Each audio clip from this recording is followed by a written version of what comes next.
We are live with a very, very special guest. Two guests, but one's really a co-host. It's Sia and Nejad Sports. It's Stack of Stats. Of course, everybody knows Pamela Maldonado because we just had an amazing conversation just a few days ago. Speaking of amazing, one of the most amazing poker players, but amazing outside of poker too. Maybe we'll find out during this particular episode. None other than Daniel Negreanu. So happy that you're here.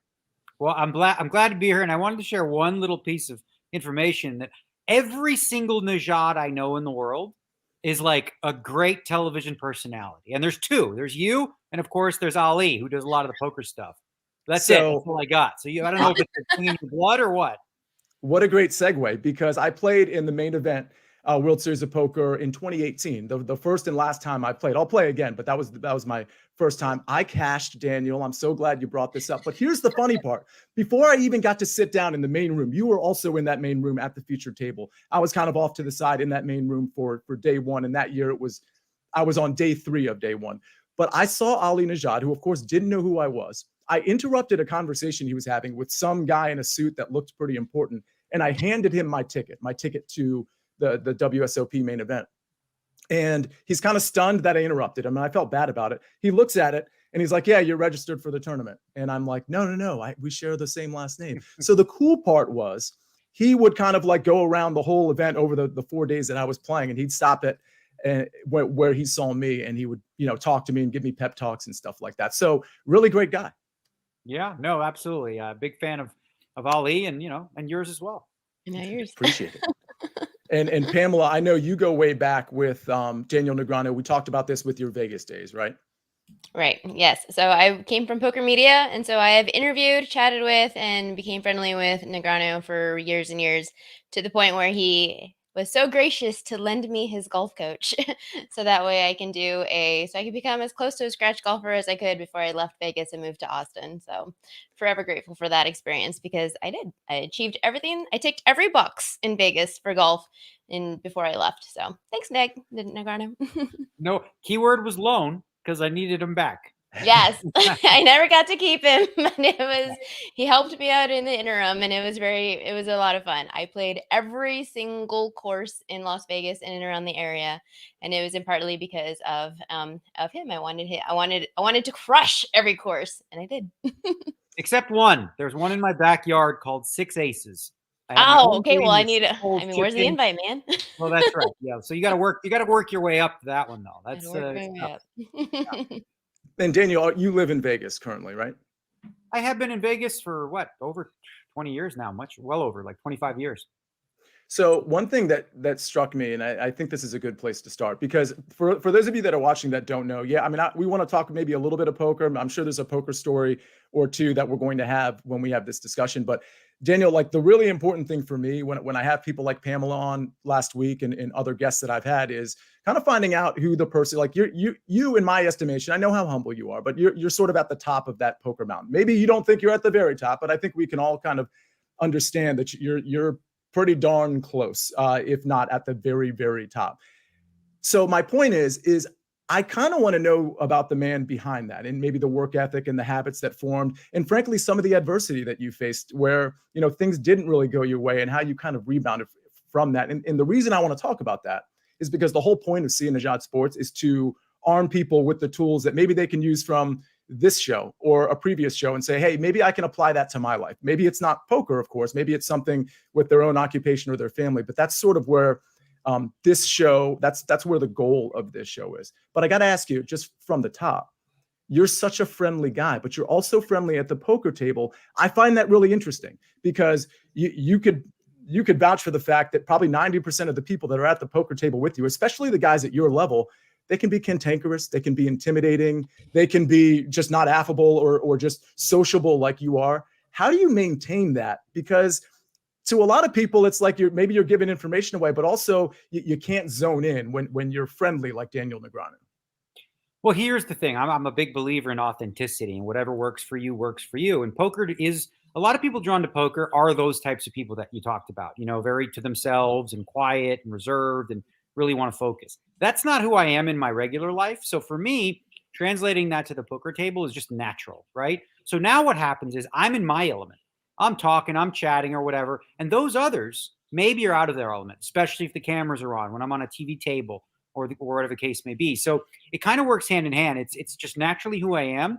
And I found a way over the years to benefit from it, by getting to know people a little bit better, chit chatting. You ask somebody, well, what do you do for a living? Okay, well, I'm a defense lawyer.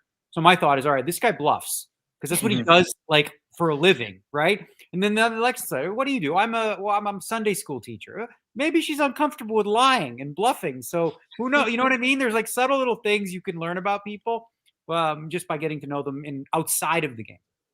It's like you read my bio, Daniel, because I'm also a defense attorney. I don't practice law anymore, but for 13 years, it was civil defense, mind you. So that perhaps that's a different ilk of defense. But no, I see. No, I absolutely see your point there. I do still think it's incredible how approachable you are. I mean, I just think that's something that is unique to the poker world. And I know Pamela, you can testify to that because you were in poker media for a handful of years and you were really deeply engrossed in it.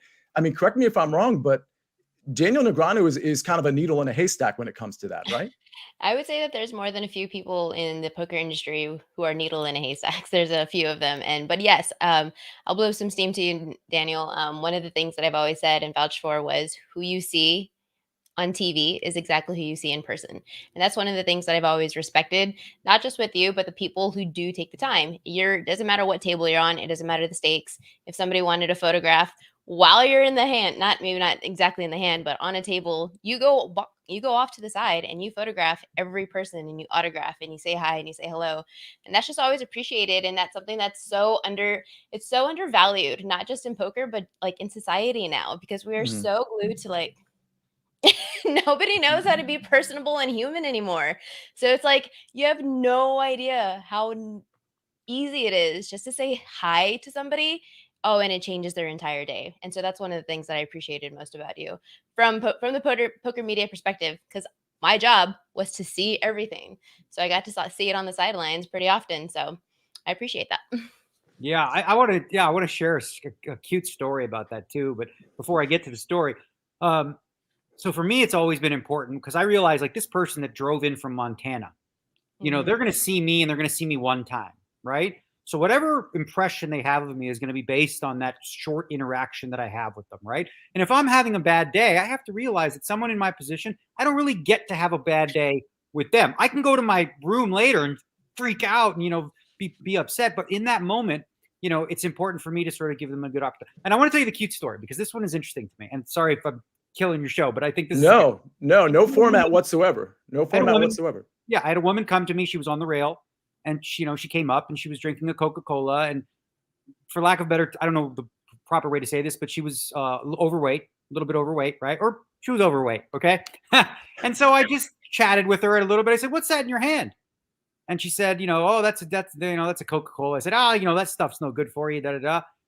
And so then we talked a little bit, and she mentioned she quit smoking. And I said, "I'll bet you $10, okay, $10. You come back next year, but you can't quit for 1 year, okay?" So I didn't think much of it. She laughed. She sort of giggled. And then a year later, at the World Series, and some other woman came up to me, right? This different woman who was lean, thin, looked athletic. And she said, "Do you remember me?" Oh, my God. And I said, "No, I'm sorry." She says, "Well, a year ago, you bet me $10 that I wouldn't quit smoking. I quit smoking. I quit drinking soda. My kids, when I told them about it, said, 'Mom, you should do it.' So I took the $10 out of my pocket, handed it to her. And it's like, you know what I'm saying? So it's like a little seed. I had a 2-minute conversation, and I'm not saying I'm the entire reason she changed her life, but I feel responsible for a little bit of a spark, and that's worth it for me. That's amazing. And I really love that about not you just in person, but I also love that that's what like Twitter. Yes, I'm talking about people who are stuck to their phones, but also like the whole Twitter aspect. One of the things that I did when I was in poker media was I was able to converse before before anybody even knew me in media. I was able to converse with people in poker, the people who I thought were stars, the people who I thought were like really looked up to, and stories like you, like I would have like died to talk to somebody. And then you can on Twitter now. And it's just like, it's amazing that these people, everyone's just human. And so everyone just wants to interact and have that story. Man, that is such a great story. I'm glad you shared that with us. Yeah, it really can be the spark. Like the spark can be the whole thing. So you might not want to take ownership of why it happened, but the reality is without that spark, without that conversation, she probably comes back in the same form she did the year before. So, I mean, I think people, whether it's somebody famous like yourself or whether it's just a casual person on the street, a simple conversation, a simple hello, a simple thank you, a simple looking in somebody's eyes and saying thank you or whatever it is, I think that goes a long way day to day. And I just feel like a lot of people just fail to do it because they're just I think it's more difficult now, right? And Pamela, you're a gym goer, so you would understand this. I mean, there's a sort of this new kind of phenomenon of, people being at the gym and filming, and like filming other people looking at them. And it's like, you realize you have a camera in their face and they're glancing over at you, right? So there's this, like, I think there's a fear in the society we live in because everyone's hiding behind social media to just go up and say hello, right? Because like in work environments, if you say the wrong thing, well, that you go to HR and you said, I love your hair today, which is something I would say to a guy or a girl. But in the wrong environment, you say something that, used to be considered just friendly, now can be perceived in a way that puts people, I think, on edge and makes it a little more difficult. Also, as a practice, if everybody's typically engaging on social media, this is the new way. So it's much more difficult to like go to an event or something and say, hi, my name's Daniel. Who are you? And just more difficult, as Pamela said. I will say that I went to I went to a singles event a couple days ago. My girlfriend was, her, Ebony Kenny. She's a professional poker player. She was named one of Austin's most eligible singles in the city, only one of 11 people. And I'm in this environment of all these singles, and I come from poker media. I come from media. I come from like being present. I'm, on camera. And so I'm very personable. I could not engage in a single conversation with anybody. Everybody forgot how to talk. And I was just like, what happened? And I haven't been in this type of environment in so long. So it's kind of the same thing of like, everyone feels comfortable with their phone cameras, but they don't actually feel comfortable with a person in front of them anymore. Do you feel like that's changed? I mean, you've been in poker for how long? Like decades. So like you went from like not having phones, not having, Skype and Zoom calls and all of this to what do you think has like changed, especially seeing the up and coming poker players now? What do you think the transition has been as far as like technology and like human interaction, and what have you seen and what do you perceive of it and where are we headed with it? Yeah. So obviously social media connects us, right? It connects everybody across the world. And there are a lot of aspects that are pretty awesome about it, but we can't lie and pretend that there's not some negative as well. Simple discourse, right? Stuff that I will read on Twitter about myself from people who are hiding behind a keyboard and will say really nasty things that in conversation with them at the table, they would never say, they would never think to say, they wouldn't be brave enough to say. When people disagree on Twitter, it's pointless, right? I'm going to make my point and not listen to you and then continue to make mine. But notice that when you're actually listening to a person and talking to them in person, you say, okay, so I see what you're saying, and then you sort of have like a normal conversation. So I'm a little concerned about just the way in which people like engage now. I've done my best over the last few years to just sort of not engage in Twitter back and forths because they really suck the energy out of you. And I've actually changed my Twitter so that, how they like on the top, you can pin lists. There's that For You button. For You is the poison, okay? For You, anytime I look at the For You, it's for you to get angry, right? I'll see some takes on there of something awful that happened and something I disagree with, all stuff designed to get me riled up, right? So just like being aware of that and learning that, but I do have a concern about the next generation. And in terms of like, think of this, like any thoughts that you have now, you put out in the world. So when I was a young kid starting out in poker, I might've seen some of the older guys and that they're not so hot. I could take these guys, but I didn't tweet it because there was no Twitter. So I may say it to a person or two, but now I put that out in the world. That person sees it. It becomes a story. Now I have a beef and it's not healthy. It becomes a meme on Instagram. It becomes this whole 10 stories are made because of one tweet. You can't do anything nowadays. This is why I don't engage either. It's tough. I mean, you really have to kind of, make sure you almost censor what you tweet in a sense, because it really can develop, especially if you're, a bigger personality like yourself, Daniel, and you too, Pamela. I completely get that. I'd say in the last 2 months, I've had 20 really good, funny jokes that I wrote out. And I was like, you know what? Can't send it because I don't want to deal with the 7 people who are going to read into it and find something to be offended by when it's clearly just a joke. So then I just realized it's not worth it, which is a shame too, right? Because then you're sort of curbing a little bit about your own, personality, if you will. It goes It's true. beyond even just like it's sending out a tweet though. It's even like things that you like either on Twitter or Instagram. I'm always like, well, I can't like this because somebody's going to see that I liked it and now they're going to know deep dark secrets of my soul that I don't want them to know about. Yeah, that's So what it's I'm just like secretly when I don't want to engage in stuff, but I sort of want people to know where I stand. I'm like, I'm gonna like a bunch of these tweets. and that's all you can do nowadays is like, okay, like You get in trouble for that. I've definitely got people saying, "You like this guy's tweet? This guy said the word Nazi and Hitler," and I'm like, oh "Oh, my God, God. I didn't know about his." I didn't know that. Yeah. Uh, Daniel, let me ask you this, because one thing that struck me when you talked about the story with the lady who came back much lighter and presumably happier. You talked about drinking soda and she was a cigarette consumer as well. You have some healthy habits, from what I understand, and I'm just curious. The habits that you have just day to day, do they translate into you being a better poker player? And what are those habits? I think they absolutely do because first, one of the things people don't realize about poker is sometimes we're sitting there for 14, 15 hours a day, 4 days in a row, like 6, 7, 8 days in a row. And that can be mentally exhausting. And if you're not physically fit, that could be more problematic in the crucial hours at 1 a.m. when you really need to be sharp. So as far as pattern, habits that I have, I'm a vegan. I have been for 20 years now. So I try to eat healthy. I became enamored with cooking about 3 years ago, since COVID, really. And I love to cook. I also work out, but I go sort of through like ebbs and flows with that. So the World Series is in June. I'm training now, no joke, for the World Series. I'm going to get my body into really good shape for the start of the World Series because I know once the World Series happens, that all goes out the window. Bring me chocolate, bring me candy, bring me popcorn, bring me whatever I need. I'll put on about 8, 10 pounds and, fun fat because I do know that I have the discipline that when it's over, 6 to 8 weeks, I know a program that works for me and I'm able to do that. So that's how I prepare. I prepare beforehand. I know a lot of guys like to try to work out during, and I've tried that. Problem is, the number one most important factor for success in poker for me is sleep. If I'm not rested, I'm useless.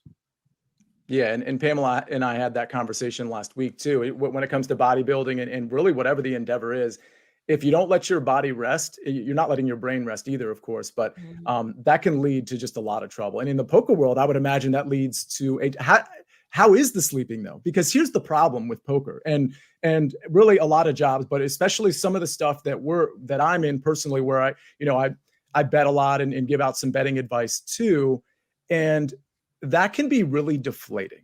You can really have moments, and I know, Daniel, throughout your career, you've had some amazing moments. You've won a ton of money, but you've also had some really deflating moments way back in the day where I understand you had to kind of go back to Toronto from Vegas. And then even recently with some of the World Series of Poker stuff, how do you deal with that type of adversity? Because whether it's short-term or long-term, because there's got to be coping mechanisms to actually overcome that. I just don't know what they are. Yeah.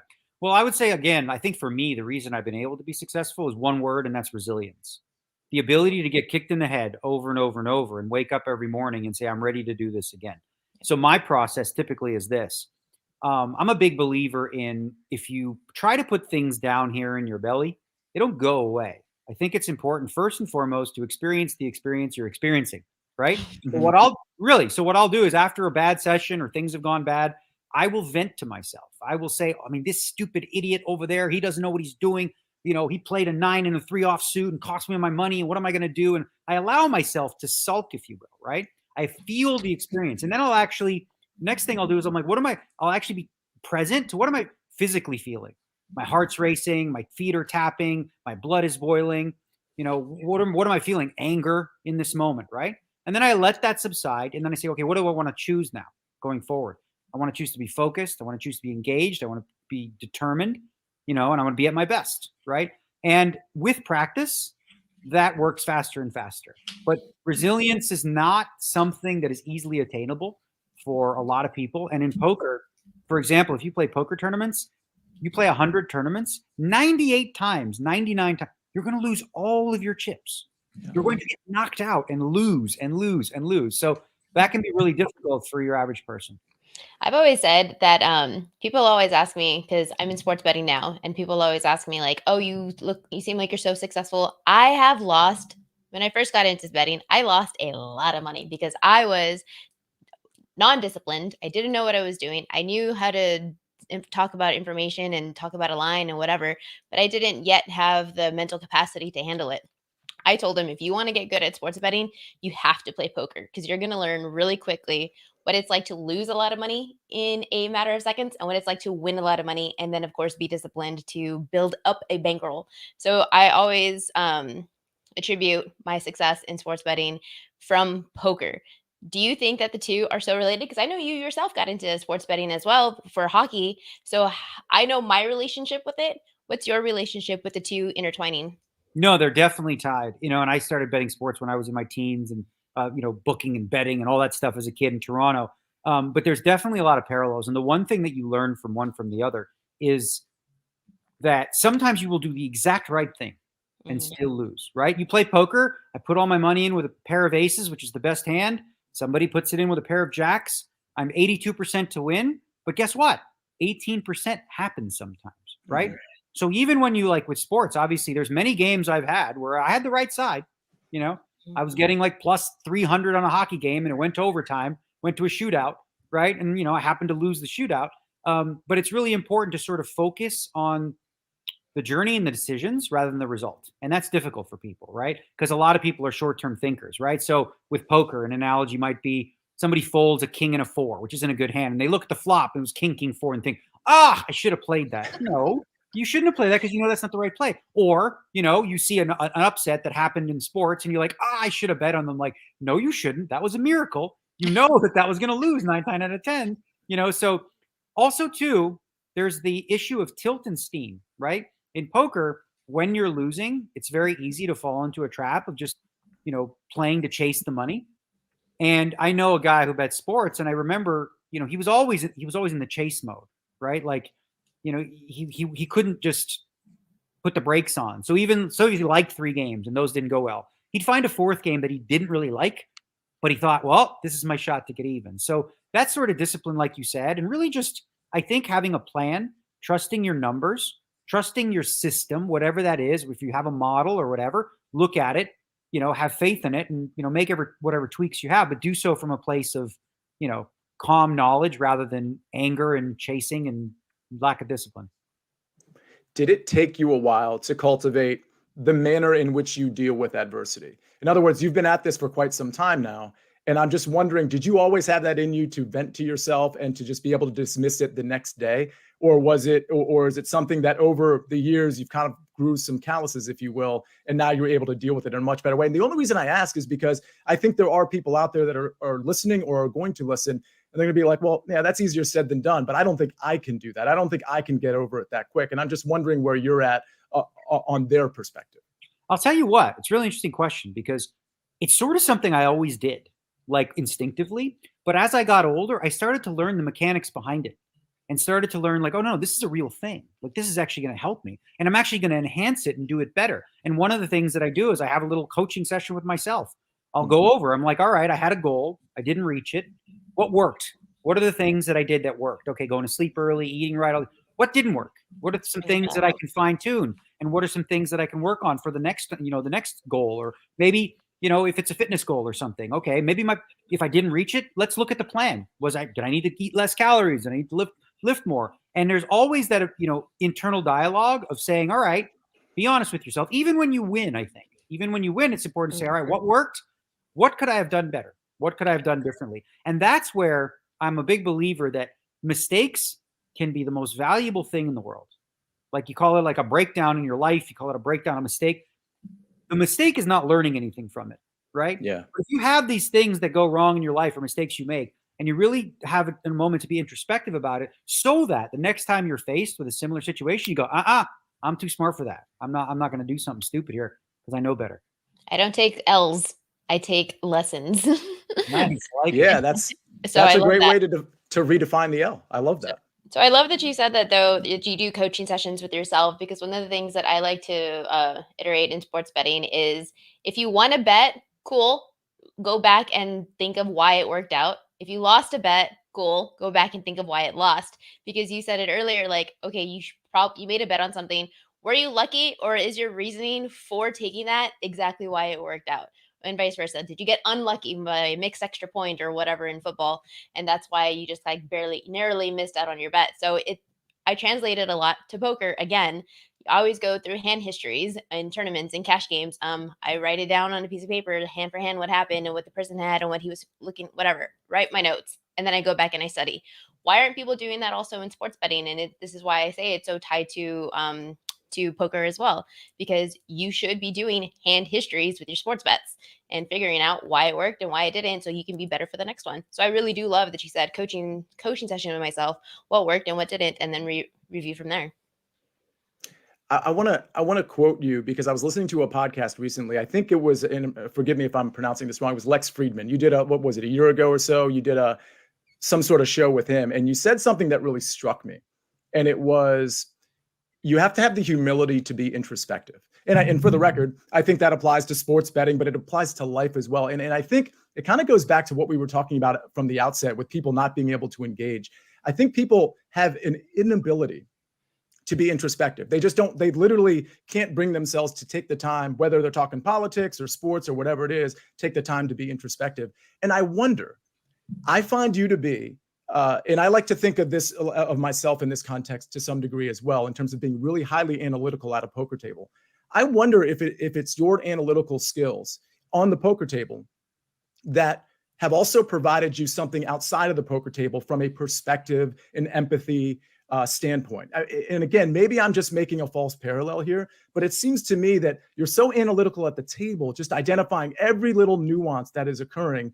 I feel like that gives you an ability to, outside of the table, kind of appreciate where other people are, where their perspective lies. Am I wrong there? Am I reaching? No, you bring up a lot of good points, specifically at the beginning of what you said, which is that, people find it difficult to be introspective because they're not being honest with themselves. And one of the reasons for that is it's the sort of, I don't know if it's the contrast of like being fully responsible for everything that happened versus just being a victim to circumstance, right? Mm-hmm. I can't tell you how many people like in poker that I was like, oh man, I lost with pocket eight. That all they got is these bad stories that were never their fault, right? Never you, right? No, people don't want to own it. Like the dealer was unlucky for me, or they push blame other places. But here's the thing: if you live your life that way, and it is easy, it's an addicting sort of experience to just be a victim to stuff, because then you're off the hook. But there's no power in it, right? If you're telling me there's nothing you could do, well, shrug. What do I got for you? I got nothing to help you with. But if you come at it from a different perspective and say to me, you know what? So I ultimately lost with the aces, but I wonder if there were things before that I could have done differently. Mm-hmm. Like, did I actually play the hand as best as I could? You know what? Even though that happened, I'm responsible for being in the situation in the first place. Now, sometimes you're going to have bad luck and, get knocked out anyways. But as long as you look back and go, you know what? No, I'm comfortable with what I did. I made the right decisions. I'm good with it. I stand responsible for my results. I'm always going to continue to do better. And that's, like I said, I mean, everyone, there's going to be moments where you're a victim to something, right? Mm-hmm. But always trying to have that like mindset of the word responsible is response-able, like if you break it down, which means mm-hmm. your ability to respond. So every event, if you think of it as neutral, any sort of emotion or any sort of positive or negative that's attached to it is all stuff that you're putting on it, right? It's just neutral until you decide what it is, and you can always choose how to respond to all types of situations. And unfortunately, a vast majority have fallen in the trap of, just blaming everything but me, right? Which again is the most powerless position. Because what am I supposed to do with that? If a poker student comes up to me and says, listen, I'm just really unlucky. I never win, so help me. I'm like, well, I mean, I believe you. You're unlucky. You can't win. What do you want me to do with that? Right? If you come to me with saying, listen, I want to improve. I think there are mistakes that I'm making and I want to fix those holes. Now we got something to work with. Now there's some introspection. Now there's some open dialogue. I'm not going to work with a guy who says, I'm just unlucky. Okay, well then find a job. What do you want from me? And that's all tied to what you were saying, the coaching session with yourself, because you're saying this story and I'm thinking of like 10 scenarios of my friends right now where, well, this guy didn't call me back. Well, what did you maybe do? Or maybe this chick didn't call me back. Well, what did you maybe do? Or the woman who a year ago, well, I never lost weight in a year. Well, what did you do in that year time span? It's always you're responsible for yourself and your actions. And it goes beyond sports betting, beyond poker. It's really just like be a coach to yourself in life, because you can break down every moment and figure out what you did and didn't do. So I really do love that. Man, I am writing so many notes. I'm like, I'm going to have to go back and like clip this for myself and like motivation. That's the thing. I mean, and Daniel, that's sort of the point of this show, is to maybe like pull some tools. And I'm curious, you're pretty well versed in a lot, and maybe you don't think so, but from our vantage point, it looks like you're pretty well versed in, manners in which one can motivate. Is there somewhere where you kind of lean on? Is there a podcast you listen to? Is there a source where you kind of glean some of this stuff? Well, first and foremost, I read some books and different things, but I did a course that was here in town in Las Vegas called Choice Center about 10 years ago. It's like an emotional intelligence workshop where you sort of like work on a lot of this stuff and you learn new ways to think. And, the lady who runs it, the first book she rented, Rebecca recommended to me, was a simple book called The Four Agreements.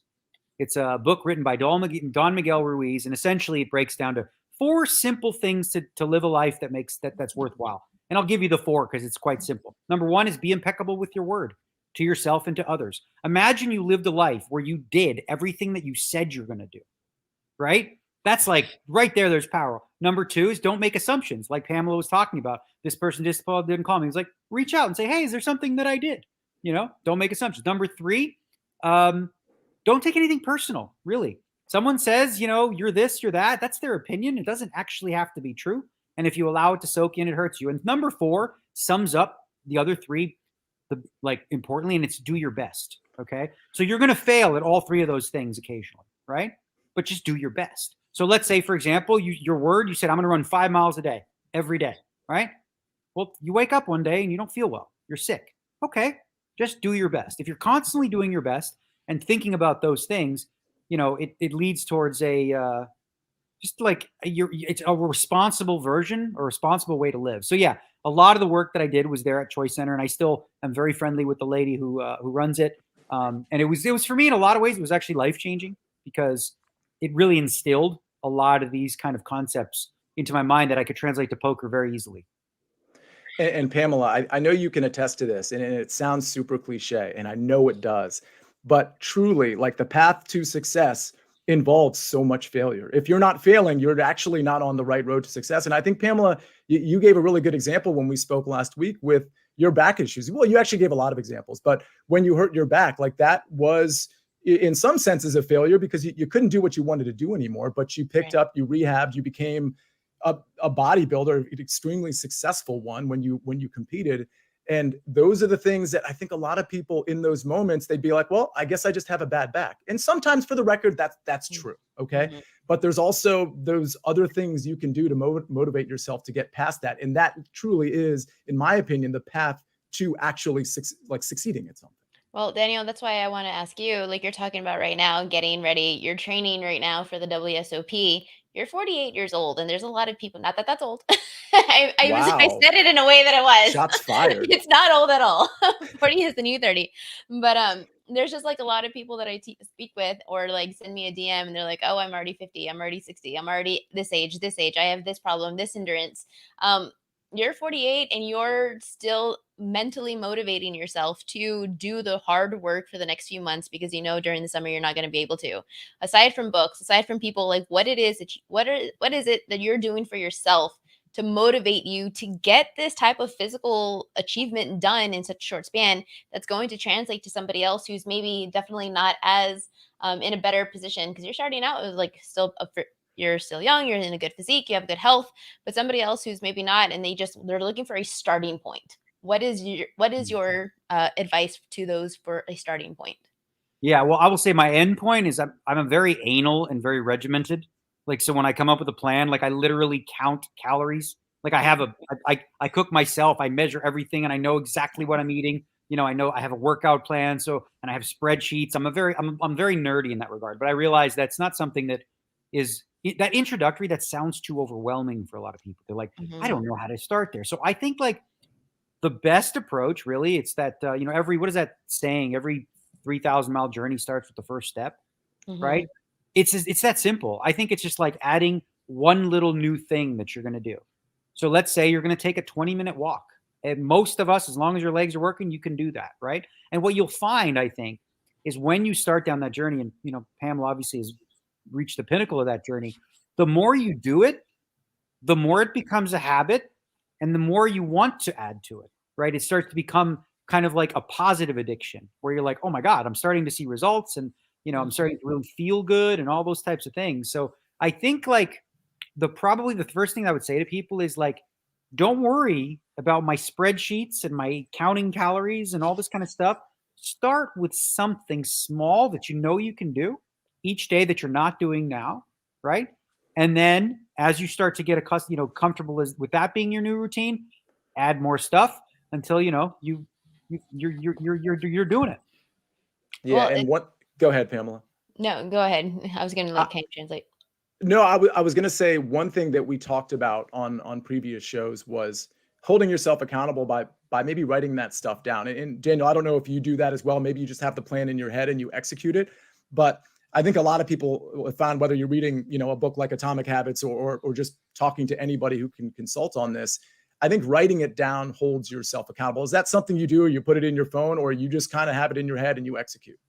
Always. I used to, well, I don't have it lately, but when blogs were a thing, when people actually wrote and read, Yes. I used to, every January, I would write 10 poker goals that I had in great detail, and I would share them publicly. So then, somewhat held accountable. And then at the end of the year, I'd look back. I wouldn't look at the goals all year. It was not something that I'm like, going to be drilled into. But at the end of the year, I would look back and say, all right, how successful was I? And then I would do the same process of what worked, what didn't work. Do I need to play more events? Do I, whatever the case may be. But as far as like from a fitness perspective, yeah, I have a spreadsheet that I dial in. Like before I usually, like I said, I have several programs that I do to mix it up. Like I create my own 6 to 8 week program, and I do something, like I said, quite anally. I create like a meal plan for myself where I have like 3 days that I just rotate. So I'll basically like, I have a meal 1, meal 2, meal 3. And on those days, I'll eat exactly the same thing. But I'm not eating the same thing every day. I'm eating the same thing every 4th day. But that also takes away one other problem, I think, for a lot of people. And a lot of successful people actually do this. Limiting the number of decisions you have to make in a day. It's done, right? I don't have to think about what I'm having for lunch. I don't have to think about what I'm having for dinner. I already have it. It's here. I just have to go, oh, it's this. And that can be a lot. That can be just one extra thing people could do to sort of plan ahead and alleviate, decision fatigue. You and I are the same type of anal. I count every single one of my calories. I've even posted like down to my almond count, switching out almonds, trying to get 6 grams. Nope, I can only do 6. So I switch out until I hit 6. And I'm the same way. I eat the exact same meals, but I do every single day. I love my food, so I don't like feel like I'm missing out on anything. I'm still eating tacos and pizza and whatever, but I'm eating the exact same meal, a portion amount every single day. And I don't have to think about what I'm doing tomorrow. I don't have to think about what I'm doing for dinner. And I think a lot of people don't realize too, like you can eat healthy and it can still be amazing. Like it still tastes really good. Like for lunch, I just had a vegan cheeseburger, basically, right? And that's in my macros. It's all counted, and it all fits in. You don't have to be so regimented where you're just like eating, kale and broccoli with no dressing. Like, God, shoot me. Sticking on the same topic of motivation, just because like I am so interested. You're 48. You've already accomplished so much in your life. You're about to do another WSOP. What is it? I mean, there's still a lot of people out there who are like trying to find motivation. They're trying to find inspiration for either moving to the next job, moving to the next thing, start a family, whatever it is that they want to do and accomplish. With the amount of success you've already had, what even motivates you anymore? First and foremost, I love it. And I think to be successful at something, a lot of people look at something and say, I want to do this. I'm like, why? Because I want to make a lot of money. I'm like, if that's your reason, you're probably not going to be successful. Yeah. Right? What typically happens is you love something so much, you become really good at it, the money shows up. But if money is your driving force, then it's not really what you love. So first and foremost, I love it. Secondly, I've always been self-motivated. I've never really needed a kick in the butt. I've always been very, very good at sort of goal setting. And I just love playing the World Series. I've won the Player of the Year award twice. No one else has 2. And I wanted to win 3 before anyone else did. And I had a crushing blow in 2019. This was sad because in 2019, I was crowned the World Player of the Year for the 3rd time. So I accomplished the feat. I was on the plane. I was like so excited. 4 days later, they said, we made a mistake with the calculated. I remember. So I did not. So I basically didn't win. And, So who got it? The right guy won. Robert Campbell. He deserved it. He won.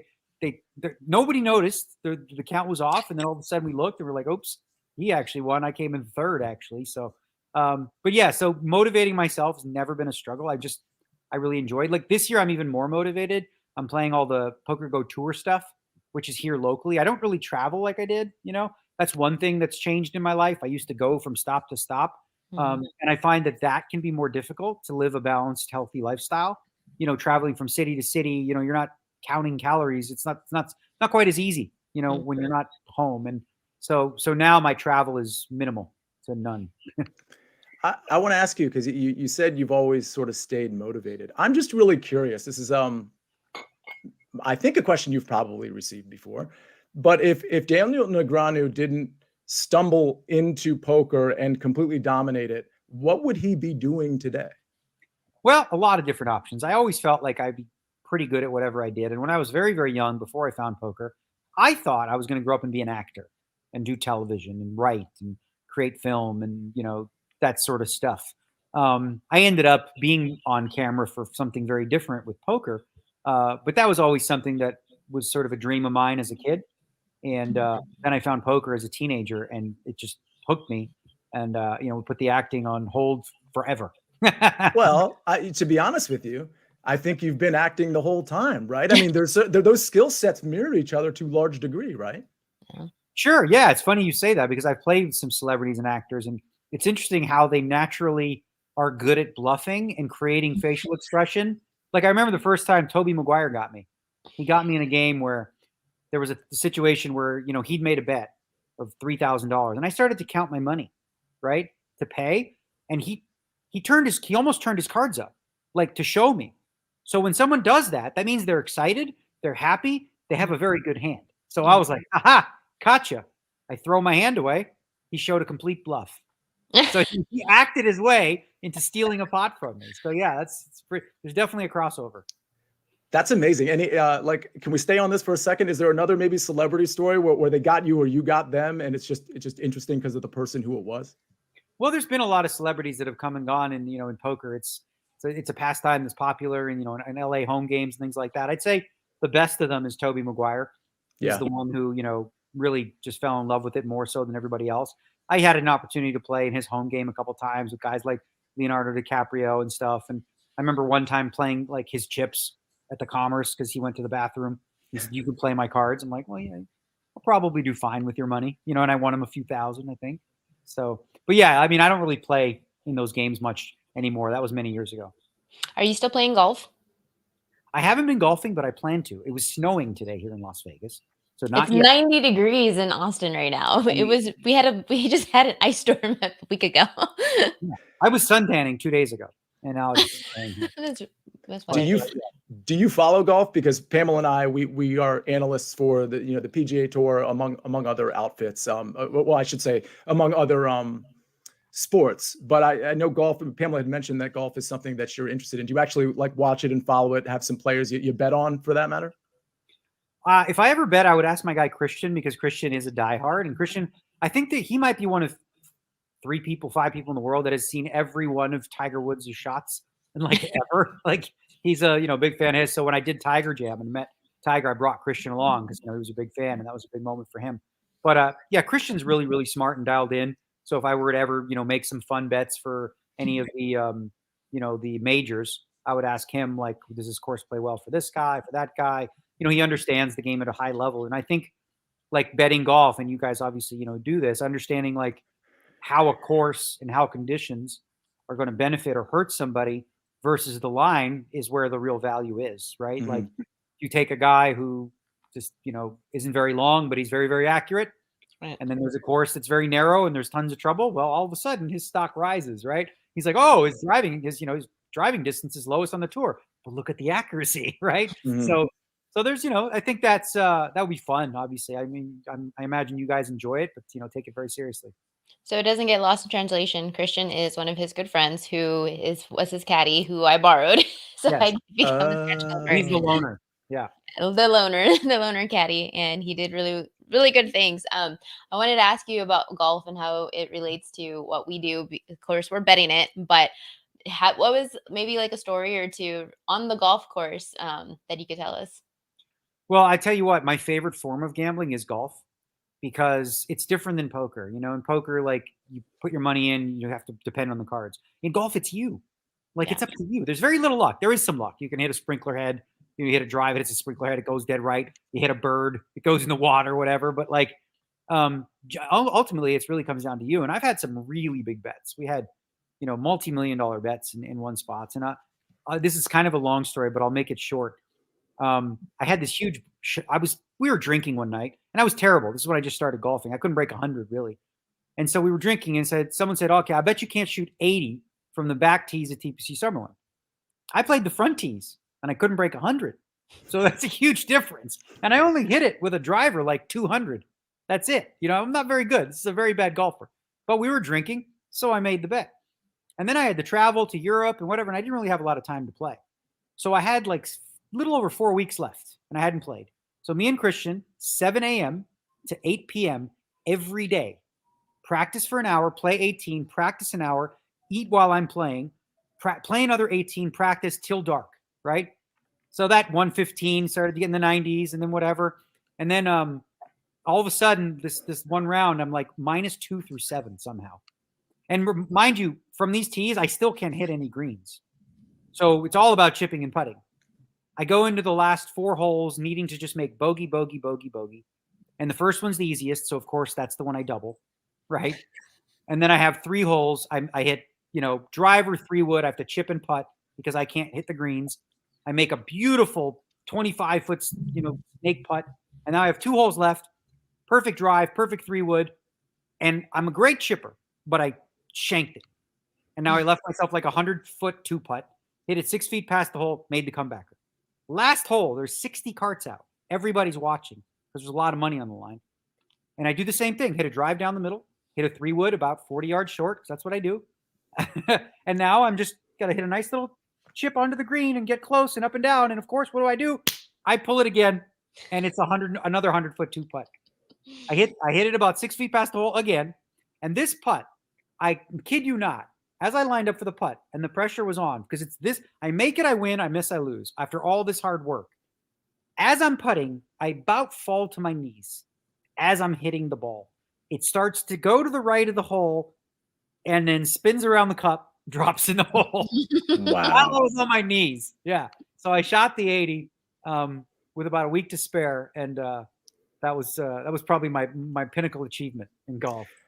That's amazing. And I think there's a lesson there, by the way. And I don't know if it was intended, but we've been talking this entire time and we hear, and I know Pamela does this too, but we hear you counting your calories and making sure you're sort of accountable to the meals you're going to eat every day. Make sure you plan it out. And then here you're practicing all the time, just to basically win this bet, but to also improve your golf game. And I think the lesson is, well, anybody can do that. Well, they might not be successful on the back end. They might not have shot that 80, but everybody can do what Daniel did. They can, right, Pamela? They can practice like you practiced to be. You heard the same moral of the story as I did, 'cause that's what I was going to say. No, I mean, and Pamela, speak to it because you've lived it quite recently. Well, no, he basically said, what did he do every single day? He practiced from morning till dusk in order to get to improve on his game. And he went from 100 to an 80. That is a huge improvement. But what did he have to do in order to get there? Practice 12 hours a day. Why did I get good at tennis back in the day? Because I practiced every single day for 6 months. Why have I gotten good at bodybuilding? Because I show up every single day. Why have I gotten good at sports betting? Because I am working my ass off as soon as the sun comes up. Why is he good at poker? You heard that 10,000 hour rule where if you want to be good at something, you just kind of like, okay, I'm going to do it every once in a while. Yeah, you're going to be good. If you want to be great at something, devote 10,000 hours in order for you to become great. Why am I not good at the banjo? Because I haven't put in 10,000 hours. I play once like a month and then I expect to be good. No, you have to put in the effort. And that's exactly what he's saying. You put in the effort. We should make a banjo bet. We should make a banjo bet. I would love to be part of a bet. You know how long I've been asking for somebody like, hey, Bill Perkins, make me a bet. I will crush it. I need a banjo bet. And the banjo's not in here because it didn't have space. It's in the other room. But yes, I need to devote hours in order to be great at something. And everybody can achieve that. Are you willing to put in the work? He was, and granted, it was motivated by a financial dollar. But I mean, it goes back to what's your motivation? Something has to motivate you in order to want to become good or even great at something. And for the record, and Daniel, I only have a couple more questions for you, and maybe Pamela as well. But for the record, if you had shot an 81 or a 93 or maybe even a 99, to me, it's still a success, because the definition in this particular example of success is you actually putting the work in and getting better by some metric. So, I mean, I think we need to make sure we properly define success, and it's not necessarily the end point, the goal that we set at the beginning. Sometimes it's whatever goal ends up coming from that hard work. Yeah, I used an example that I think is really like perfectly illustrates what you're talking about. And it comes from also like when you're goal setting or when you're trying to reach something, if you make your goal small, something that you're already going to achieve, you also somewhat limit, the potential there too. So for example, let's say John and Joe are both overweight and they say January 1st, we're going to lose weight. John says, you know what? I'm committed over the next 2 months to lose 5 pounds, right? Joe says over the next 2 months, I'm going to lose 20 pounds, right? 2 months later, John lost exactly 5 pounds like he said he would. He did what he said he would, right? Joe, he said he's going to lose 20 pounds. He didn't. He only lost 15, right? Who succeeded? Who failed here? They both succeeded, but they succeeded differently because one person put out a bigger stretch for themselves. So because they set themselves up with a goal that was a little more difficult, a little tastier, a little juicier, a little bit like, I don't know if I can do it. Okay. Well, the good news is even if you come up short, you far surpassed the other person who set a goal that was very easily attainable and modest. Now, again, listen, if that's who you are and that's, where you're comfortable, fine. But if you really want to push yourself to shoot 80, which is insane, then it might require, 13 hours a day of hitting golf balls. One thing that I got from poker was that a lot of people have these prop bets in between themselves of like weight loss bets and this bet and that bet. But I never really saw that outside of poker. Like, I don't see that here in Texas. I don't see that in like the tech industry. I don't see that even in sports betting. Like, we wager on sports. I don't need to bet you to lose 10 pounds. Do you think something like that maybe like helps the rest of the world? This is what people should be doing? Personally, I don't like it. Like, I know that a lot of poker players, like, I'm like, if you really want to lose weight, why don't you just do it? Do you really want to do it for $5,000? Is that really it? I actually know a guy. This is a true story. This was many years ago when I first started. This was like 20 years ago. This guy would purposely gain 50 pounds. He would purposely do it so that he can make weight bets with people. Oh my gosh. Like he's like, in 6 months, I got to lose 30 pounds. And he would do it over and over and over. And he would win like $50,000, $100,000. It was like he's making a living doing this. But for me, I've always felt like if your why is money, right? The reason you're doing it is for money. It won't be long lasting, right? It's not something that you want to change for a bigger reason, right? Let's say you have children and you're overweight and you worry about playing with them and you want to be for them, there for them. You want to be a good role model for them, right? There's much bigger, more important, juicy whys, I think, than just money. That should be something that you focus on. And I think that's typically what will be more long lasting. What's your why? I like that. I thought that was a question because I actually want to follow up, Daniel. What is your why? Well, for me, I think ultimately, like with who I am in the world, if you will, I've always felt like I kind of I get off on inspiring people, right? Yeah. Like the story of the woman who dropped the soda and the cigarettes and lost all that weight. I like to be somebody who lives his life in such a way that proves to other people that if you work hard, you can achieve your dreams. So that's like a constant, being the best version of myself that I always try to work on. And I'm not always there. I have my bad days. I'm a jerk too. I'm cankerous and all that stuff, when I need to be. I'm a flawed human being just like we all are. But I think for me, my why is also to be healthy and live a long life. And, we're looking to raise a family and all that kind of stuff and be a good father, be a good role model to children on the way and things like that. But yeah, for me, it's about, the real juice of life is giving in some way. And I think giving people inspiration is what gets me off. It's really, truly, Daniel, like the reason I thought you were such a good guest for this show, and Pamela thought that as well, because these are the types of people that you are the type of person that inspires others. But I do want to ask you, I can't let anybody go without asking the following question. And it might come down to who has inspired you in your life. But if there were 3 people that you could thank right now for making a huge impact in your life or inspiring you or just being there for you, however you want to contextualize that question, and they could be living or now past, who would those 3 people be? Well, I'm gonna break this into 2. It's my parents. I was very blessed, right? So like we talk about, the word privilege. And I was as privileged as you can possibly imagine. Very European upbringing. Mother and father stayed together. Dad worked hard. Mom stayed home with us. Old school. I had everything that I needed. They taught me what love is. They taught me about generosity. They taught me about how to be a good host, how to be a friendly person, and and be giving. And so like everything about how I was shaped, I owe to them. Another person I think of when I first started coming to Las Vegas, who really sort of showed me the ropes and sort of kept me down the right path, was a woman named Jennifer Harmon, who's a professional poker player, who saw me making all these mistakes that a young buck will make. And I was fortunate enough to, to befriend her and, have a chance to really, learn there. And then finally, I would have to go with my wife, Amanda, because I think it all comes down to this. Like, I'm a believer, like, well, it's obviously not true for everybody. I think in your 20s or even younger, you might not think so, but you really care what other people think about you. You really, really do, right? In your 30s, you start to say, well, you don't think people care about you, but you still kind of do, right? In your 40s, I pretty much have reached I don't give a fuck level, right? And part of that is I've achieved, like, through my wife, because she's big on authenticity, right? She's like, just be you. Who cares? Don't try to appease people. Just be yourself. And if you're pissed off, be pissed off. And we have a love and a bond that is more valuable to me than anything else. Like, if I were to be, ostracized or canceled or, shunned from society, I've got my dream life. So it allows me the freedom to sort of live it in such a way that's truly authentic. And again, sometimes living an authentic life is going to rub some people the wrong way.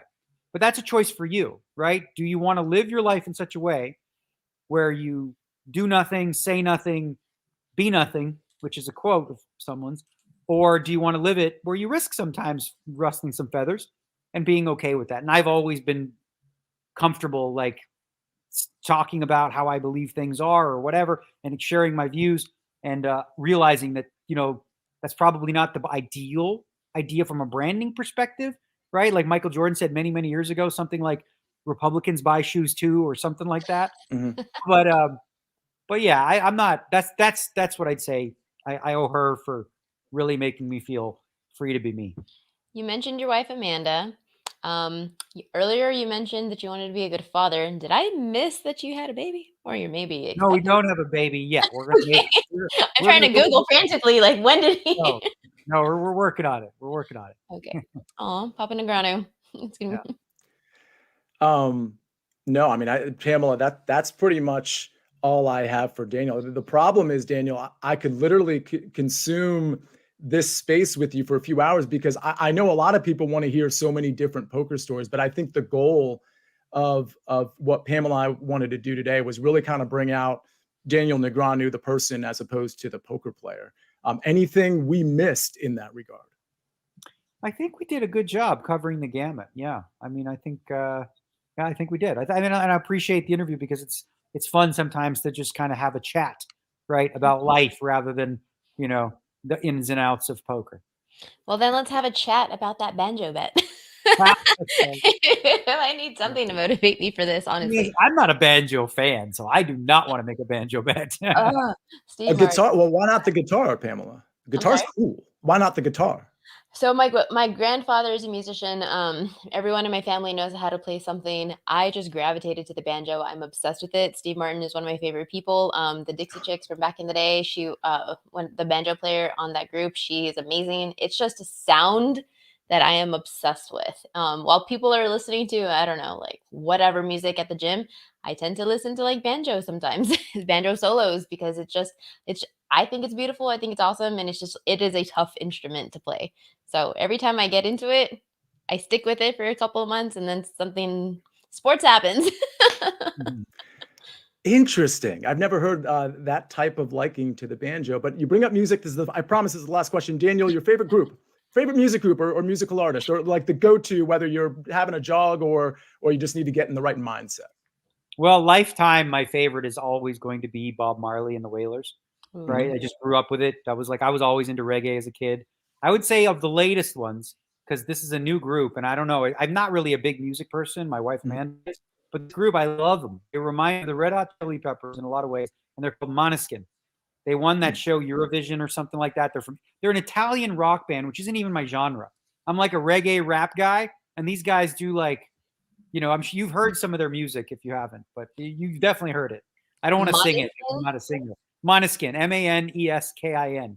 Yeah, yeah. I'm gonna look them up. Yeah, you should. And Daniel, before we get out of here, where can we find you? I know you've got the masterclass up there, and I know you still have your YouTube channel that's very active, right?